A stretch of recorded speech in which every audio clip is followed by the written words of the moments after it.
السلام علیکم دوستو، ایک الزام اسلام پر بہت زبردست پلاننگ کے تحت لگایا جاتا ہے۔ کہا یہ جاتا ہے کہ ہندوستان میں صرف ہندو ہی تھے، مسلمان باہر سے آئے اور انہیں تلوار کے زور پر لوگوں کو کنورٹ کیا اور تلوار کے زور پر ہندوستان میں اسلام پھیلا۔ لیکن جب ہم اس کی حقیقت کے بارے میں جانیں گے اور اس کی ریسرچ اور تتھ اور اتہاس ہسٹری کے بارے میں جب ہم جانیں گے تو ہمیں حقیقت کچھ اور ہی معلوم ہوگی۔ اور ان سوالوں کے جواب میں ڈھونڈ ڈھونڈ کر اس لیے لاتا ہوں تاکہ کٹر پنتھی لوگ، دوسرے دھرموں کو ٹارگٹ کرنے والے لوگ، بدنام کرنے والے لوگ، بغیر کسی ریسرچ اور دلیل کے الزام لگانے والے لوگوں کو عام سے عام مسلمان بھی ایسی جانکاری حاصل کرنے کے بعد آسانی سے جواب دے سکے۔ اور اس چیز کی اس وقت سب سے زیادہ ضرورت مجھے محسوس ہوئی، اس لیے میں ایسے سوالوں کے جواب لے کر آتا ہوں۔ تو بات یہ تھی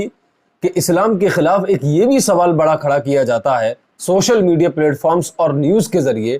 کہ مسلمان ہندوستان میں آئے اور تلوار کے زور پر ہندوستان میں اسلام کو پھیلایا۔ لیکن جب ہم اس کے بارے میں جانکاری جٹائیں گے تو نام ایک ہمیں ایسا ملے گا،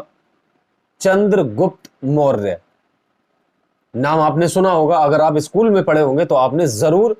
یہ بک میں پڑھا ہوگا۔ چندر گپت موریہ نام کا ایک شخص تھا،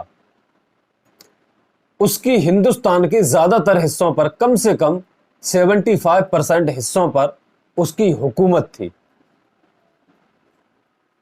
اور اس کی حکومت بہت زبردست طریقے سے چلی۔ 220 عیسوی سے لگ بھگ 550 عیسوی تک اس کی حکومت رہی، اور اس کی حکومت جانے کے بعد ایک شخص کا نام آتا ہے جس کا نام ہے اشوکا، جس کو سارے لوگ جانتے ہوں گے۔ اس کے اوپر شاہ رخ خان کی ایک پکچر بھی آ چکی ہے اشوکا کے نام سے۔ یہ اشوکا موریہ سلطنت کا یعنی حکومت کا تیسرا بادشاہ تھا۔ بہت غور سے سنیں، اسلام کو بدنام کرنے والے لوگ جو سوال داغتے ہیں ان کے جواب آپ کو میرے ویڈیو سے برابر ملتے رہیں گے آپ کو۔ یہ موریہ حکومت کا تیسرا بادشاہ تھا اور یہ افغانستان تک گیا۔ اب آپ سوچیں گے افغانستان کیسے چلا گیا؟ تو پہلے کے معاملات ایسے نہیں تھے کہ فورس کھڑی ہوتی تھی، فوج کھڑی ہوتی تھی، سرحدیں ہوتی تھی، کچھ بھی نہیں ہوتا تھا، ویزا نہیں لگتا تھا، سرحدیں نہیں تھی، فوج نہیں تھی۔ آسانی سے ایک دوسرے کی ملک میں ہم مخل ہو سکتے تھے، داخل ہو سکتے تھے اور انٹری کر سکتے تھے۔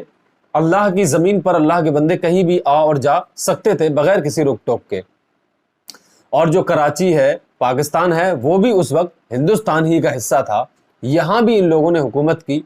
معلومات جب ہم حاصل کریں گے تو پتہ یہ چلے گا کہ یہ موریہ حکومت کا جو تیسرا بادشاہ تھا جس کا نام اشوکا تھا، اس نے ایک جنگ لڑی تھی، اس جنگ کا نام ہے کلنگا۔ اب بہت غور سے سننے والی بات آپ کو بتا رہا ہوں، پوری دنیا کی ہسٹری میں تقریباً 6000 سال پہلے کی ہسٹری کو آپ جب کھنگالیں گے تو بہت پوائنٹ کی بات بتا رہا ہوں، یہ پہلا ایسا بادشاہ تھا ہندوستان کا جس نے تلوار کے زور پر اپنے دھرم کو پھیلایا، اور یہ ہندو نہیں تھا، اور یہ کٹر بدھسٹ تھا جو بدھزم کو بڑھاوا دیتا تھا اور اس کو سرکاری مذہب بنانے پر تلا تھا، اور سرکاری خزانے کو زیادہ اسی چیز پر خرچ کرتا تھا کہ کس طریقے سے ہندوؤں کو بدھسٹ بنایا جائے۔ اور اس نے اس جنگ میں، کلنگا نام کی جنگ میں، بہت زیادہ خونریزی کی، بہت زیادہ خون خرابہ ہوا، بہت سے لوگ مارے گئے، بہت سے لوگوں کو قتل کیا، اور تلوار کے بل بوتے پر یہ آتھینٹک پروف ہے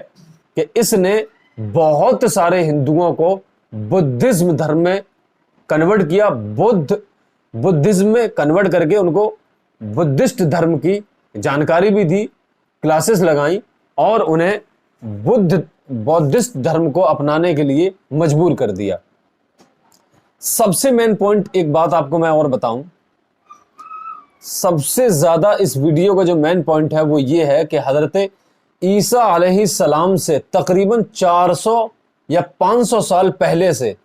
اور عیسیٰ علیہ السلام کے بعد تقریباً 600 یا 700 سال تک، تقریباً ملا کر 1000 سال تک